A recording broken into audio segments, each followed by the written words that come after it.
2 বছরের গুনাহ মাফের কারণ হবে একটা রোজা আরাফার সওম। সুবহানাল্লাহ।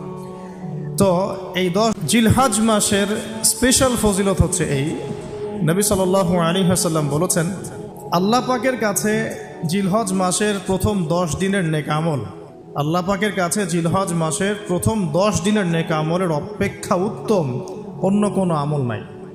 সাহাবীরা প্রশ্ন করলেন যে ওয়ালাল জিহাদু ফি সাবিলিল্লাহ ইয়া রাসূলুল্লাহ, আল্লাহর রাস্তায় জিহাদও কি নয়? নবী সাল্লাল্লাহু আলাইহি ওয়াসাল্লাম সমস্ত নেক আমল চাইতে শ্রেষ্ঠ এবং উত্তম।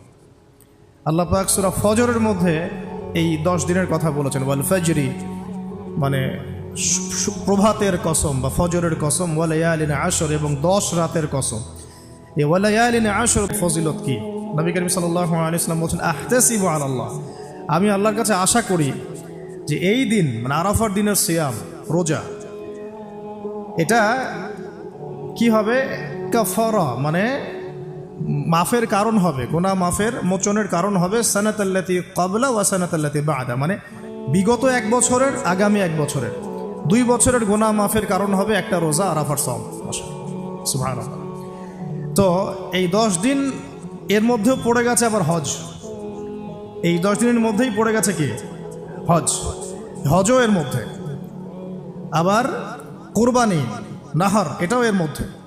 তার মানে এমনি নর্মাল ইবাদত, নর্মাল বলতে আমরা গতানুগতিক যে ইবাদত করি, সালাত, সিয়াম, সাদাকা, হজ, আবার কুরবানি, আবার আরাফার দিন, সব কিছু মিলে এই 10 দিন বা 10 রাত একসাথে। তাহলে এখান থেকে বুঝতে পারছি যে এর গুরুত্ব কতটুকু। এখন প্রশ্ন হচ্ছে আমরা এই 10টা দিন কিভাবে কাটালে পরে একটি ইফেক্টিভ 10 ডেজ কাটাতে পারবো জিলহজ মাসে। তা আমি কয়েকটা পয়েন্ট আপনাদের সাথে শেয়ার করি। আল্লাহ পাক আমরা সবাইকে আমল করার তৌফিক দান করুন।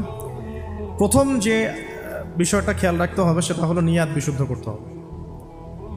প্রতিটা হাদিস গ্রন্থের একটা মৌলিক হাদিস হলো ইন্নামাল আমালু বিন্নিয়াত, আরেকটা হাদিস হচ্ছে ইন্নামাল আমালু বিল খাওয়াতিম।